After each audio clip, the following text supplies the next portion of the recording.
الحمد لله رب العالمين الذي جعلنا من أمة محمد صلى الله عليه وسلم. اللهم صل وسلم وبارك عليه. عن أبي هريرة رضي الله عنه أن رسول الله صلى الله عليه وسلم قال: لو يعلم الناس ما في النداء والصف الأول ثم لم يجدوا إلا أن يستهيموا عليه لاستهموا عليه ولو يعلمون ما في تهجيره لاستبقوا إليه ولو يعلمون ما في عتمة الصبح لأتوحدوا ولو حبوا. Abu Hurairah ரலியல்லாஹு தஆலா அவர்கள் அறிவிக்கிறார்கள்,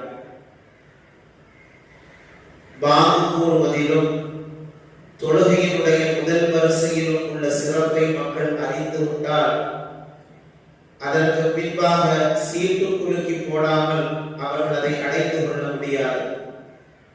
அந்த அளவிற்கு அவர்களுக்கு மத்தியிலே நெருக்கடி வந்துவிடும் என்பதை நாயகம் ஸல்லல்லாஹு அலைஹி வஸல்லம் அவர்கள் கூறுகிறார்.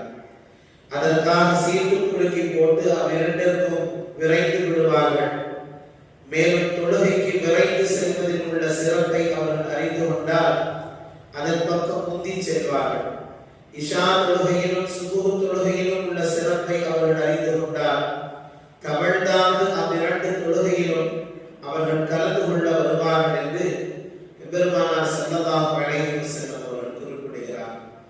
பாங்கு சொல்வதில் ஏராளமான சிறப்புகளை அல்லாஹ் வைத்திருக்கிறார். காரணம், ரப்பை வணங்குவதற்காக வேண்டி அழைப்பு கொடுக்கப்படுகிற அழைப்பு. அந்த வேலையை யார் செய்கிறார்களோ அவர் சிறப்புக்குரியவர் என்பதை நாயகம் ஸல்லல்லாஹு அலைஹி வஸல்லம் அவர்கள் குறிப்பிடுகிறார். அதே போன்றுதான் சப்புகளில் முதல் சப்பில் இருப்பதற்கான நன்மையும் ஏராளம் என்பதை நாயகம் ஸல்லல்லாஹு அலைஹி வஸல்லம் அவர்கள் குறிப்பிடுகிறார். அதே போன்று தொழுகைக்காக வேண்டி விரைந்து செல்வது, அதில் கிடைக்கும் நன்மைகளை மக்கள் அறிந்து கொண்டால் ஓடோடி வருவார்கள் என்பதாக. இன்னும் இஷா தொழுகை, சுபூஹ் தொழுகை, இந்த தொழுகைக்கான சிறப்புகளை அறிந்து விட்டார்களேயானால் முடியாமல் இருந்தாலும் தவழ்ந்தாவது வந்து தொழ வேண்டும் என்கிற ஆர்வம் ஏற்படும். அந்த அளவிற்கு இந்த 4 அம்சங்களிலும் அல்லாஹ் ஏராளமான நன்மைகளை வைத்திருக்கின்றான் என்று நாயகம் ஸல்லல்லாஹு அலைஹி வஸல்லம் குறிப்பிடுகிறார். முஅத்தின்கள், பாங்கு கூறுபவர்கள், மறுமை நாளில் அவர்களை கண்ணியப்படுத்தப்படும் பொருட்டு மக்களிடையே கழுத்து நீண்டவர்களாக அவர்கள் இருப்பார்கள் என எம்பெருமானார் ஸல்லல்லாஹு அலைஹி வஸல்லம் அவர்கள் கூறினார். ஆட்டு மந்தையையும் காட்டில் வசிப்பதையும் விரும்புவராக உம்மை நான் காண்கிறேன். ஆட்டு மந்தைகளுடன் அல்லது காட்டில் நீர் இருந்து தொழுகைக்கு பாங்கு கூறினால் பாங்கில் உன் சப்தத்தை உயர்த்துவீராக. பாங்கு கூறுபவரின் சப்தத்தை கேட்கும் ஜின், மனிதன் மற்றும் எந்த பிராணியும் மறுமை நாளில் அவருக்கு சாட்சி கூறாமல் இருப்பதில்லை என்று என்னிடம் கூறினார்கள் என அபூ ஸஈத் அல்-ஹுத்ரி ரலியல்லாஹு தஆலா அவர்கள் அறிவிக்கிறார். இதை நபிகள் நாயகம் ஸல்லல்லாஹு அலைஹி வஸல்லம் அவர்கள் மிக அழுத்தமாக குறிப்பிட்டதாக பதிவு செய்கிறார். நாளை மறுமையில் இவர்களுக்கான அந்தஸ்தும் இவர்களுக்கான கண்ணியமும் வேறு விதமாக இருக்கும்.